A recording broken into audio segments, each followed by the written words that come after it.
Pancreatic cancer is one of the deadliest cancers there is, with only a very small percentage of people surviving 5 years. One of the problems is that the pancreas is tucked right at the back of the abdomen, and the cancer is silent until it's too late.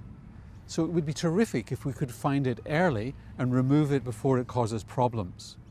That's why research from the University of California, Los Angeles is so exciting. They think they can detect pancreatic cancer early from your saliva. And they're starting by looking at people at high risk of pancreatic cancer. Well, probably the largest group is, believe it or not, a familial pancreatic cancer disorder. And we think it accounts for anywhere between like 5 to maybe 15% of all pancreatic cancers. And these are individuals who have either 2 or more first-degree relatives with pancreatic cancer. And believe it or not, it's actually very much underappreciated how common familial pancreatic cancer is. So that's one large group that we've just recently studied. And does that go along with the so-called Lynch syndrome, where you have colon cancer, uterine cancer? It's very similar in the concept, although the genetics have not been worked out. But it's not the same genetic profile. It's not the same genetic profile. We think that the most common genetic defect in the familial pancreatic cancer is probably a gene called BRCA or BRCA2. So it's the breast cancer gene? The breast cancer gene is involved with it. There are some patients who have breast cancer and pancreatic cancer overlap. There's some families who have that. Before we get to the saliva story, there is actually an existing test which is aimed at detecting pancreatic cancer early. It's called endoscopic ultrasound. Well, this derives from the problem that the pancreas is actually quite a difficult organ to get to. It's really buried deep in the abdomen, really kind of back towards the spine. And so regular abdominal ultrasound doesn't work particularly well. And so what this new technology does is it marries endoscopy, which is the ability to pass a camera down into your stomach, with ultrasound technology, which is the ability to look through walls. So we essentially sit in the stomach or the duodenum and then just image through that area into all regions of the pancreas. And we really get the best views of the pancreas. In addition, then, we're able to biopsy. We're able to pass a very small needle under ultrasound guidance and really sample tissues within the pancreas, be it masses or cysts. We probably have the best resolution compared to, let's say, an MRI or a CT scan. But the key with pancreatic cancer is finding it early. You can cure it in rare situations if you find it early enough.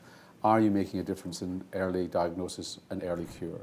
I believe we are. I think we're beginning to make inroads and understand what the disease is. And ever since we started to focus on the high-risk groups, we're beginning to understand what the so-called precancerous stages in these high-risk groups are. And we're finding that just under half of these otherwise asymptomatic individuals have these small pancreatic cysts in otherwise healthy individuals. These are the equivalent of the polyp in the bowel? Correct. So the goal has been trying to find these precancerous, because really the holy grail for pancreatic cancer screening and detection is really not so much to find an early cancer, but to find a precancerous state. And what's the risk of overdiagnosis? So you go in, you find these cysts, and you hear people saying, you know, I don't know what I'm looking at here. I'm finding stuff that I shouldn't probably be seeing. And then it's tempting to, you know, get the surgeon in, and it's a major operation operating on the pancreas. Absolutely. It's the Achilles heel of pancreatic cancer screening. And you're finding something that's not going to turn out to be cancer. You're finding something that's not going to turn out to be cancer, and you end up with a lot of anxious patients and a lot of probably overutilization of studies. So I think it is a real problem, and really why it pushes us to really focus on high-risk groups, but also to focus on tests that are very high sensitivity and specificity. Tell me about this bacteria and the saliva story. I mean, it just sounds amazing. It's an intriguing story. It actually arises out of from 2 areas of investigation. One of them was to develop salivary diagnostics for systemic disease. So the first disease that we chose was actually pancreatic cancer. And when you say systemic disease, you mean disease throughout the body or somewhere in the body? Yes, a disease that isn't involved with the oral cavity per se. It then actually led on to looking at microbial flora within saliva. And the rationale was there's an association between periodontal disease and the development of pancreatic cancer. And nobody really knows what the link is all about. And is it the oral microbial disease somehow causing inflammation and then resulting in the development of pancreatic cancer? So there's gum inflammation and infection somehow increasing? Somehow increasing your risk. And again, there's large epidemiological studies to actually show this association.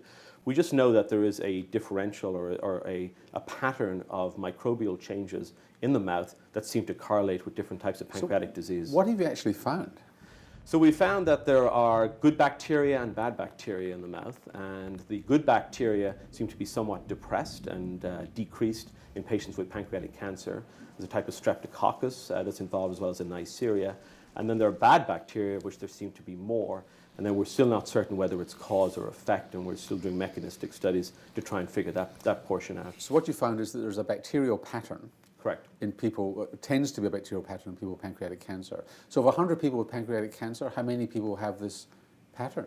Probably about 80% have the pattern that favors a pancreatic cancer profile if they have pancreatic cancer. And have you done any prospective studies looking at the development of these oral bacteria? So in other words, is it a snapshot in time or something that develops? What we are doing is doing a prospective study on larger numbers of patients with all varieties of pancreatic disease, including some of these high-risk patients that we talked about earlier, who we know don't have pancreatic cancer but are at risk for developing it. So what could be the link? Why would this be happening if it's right? I think one of the most plausible explanations right now is that systemic inflammation somehow derived from periodontal disease, for example, might be driving an inflammatory process in the pancreas.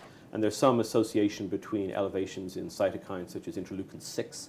So these are chemicals that stimulate the immune system? That are stimulating the immune system. So that's one of the working hypotheses rather than the reverse. So it's something that would have happened ahead of time?